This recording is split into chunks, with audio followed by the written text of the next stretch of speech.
Señora Presidente, ¿a quién defiende realmente?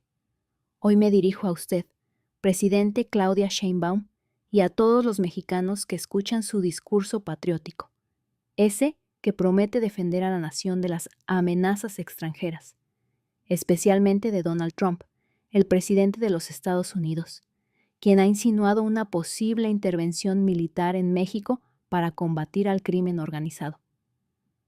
Bajo la bandera de la soberanía nacional, usted nos llama a cerrar filas contra un enemigo externo, mientras que el verdadero enemigo sigue creciendo desde dentro, protegido, en parte, por las decisiones de su gobierno.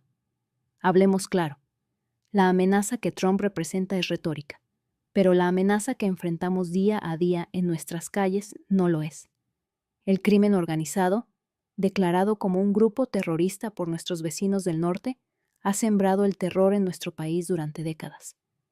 Las comunidades viven secuestradas por la violencia, las extorsiones, los feminicidios, los desplazamientos y la impunidad. El problema no son las palabras de Trump. El problema es que esas palabras encuentran eco porque el Estado mexicano ha fracasado en proteger a su propia gente.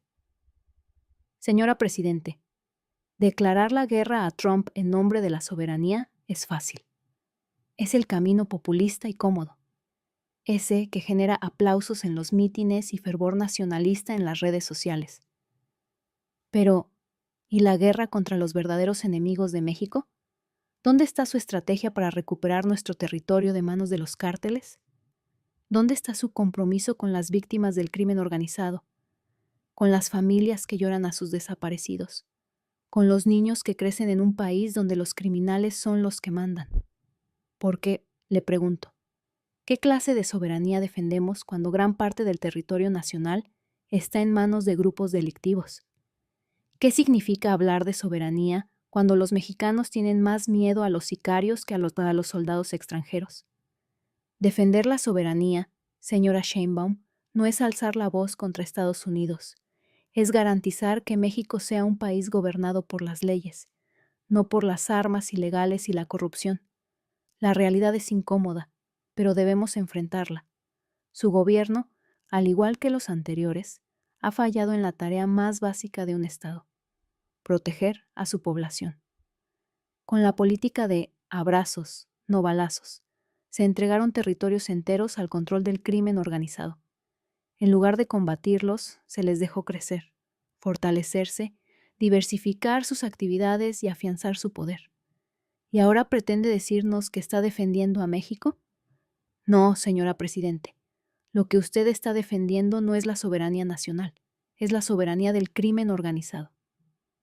Es cierto, ninguna nación debería aceptar una invasión extranjera. Pero, ¿de qué sirve mantenernos libres de injerencias si vivimos bajo la opresión de los cárteles?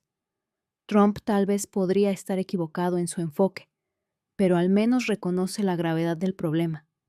Usted, en cambio, prefiere maquillarlo con discursos y maniobras políticas que solo perpetúan el abandono y la violencia en nuestro país. Señora Presidente, la soberanía no es un escudo para proteger la incompetencia ni un pretexto para perpetuar la tragedia nacional. La verdadera soberanía se construye cuando el Estado recupera el control de su territorio, cuando las familias pueden vivir en paz, cuando el crimen no dicta las reglas del juego. Y para eso no basta con alzar la voz contra Trump. Hace falta valentía para enfrentar el problema desde sus raíces. El crimen, la corrupción, la impunidad y la descomposición social que han llevado a México al borde del abismo a causa de ideologías que sembró Benito Juárez, al buscar secularizar la moral y a la sociedad. Le pregunto, señora Presidente, ¿qué le dirá a las familias que lloran a sus muertos, a los desplazados que huyen de sus comunidades, a los jóvenes atrapados entre las balas y las drogas? ¿Que su gobierno defiende la soberanía? ¿Que la culpa es de Trump? El pueblo mexicano merece más que excusas y discursos grandilocuentes. Merece un liderazgo que ponga a los ciudadanos por encima de los intereses políticos. Así que no, señora Presidente. Su guerra simbólica contra Donald Trump no nos engaña. Defender a México no es gritar desde un podio, es enfrentar el verdadero enemigo que vive entre nosotros. Porque mientras usted se enfrenta a Trump en nombre de la soberanía, el crimen organizado sigue ganando terreno y los mexicanos seguimos perdiendo nuestra libertad, nuestra seguridad y nuestra esperanza. Redactó Azucena Uriesti.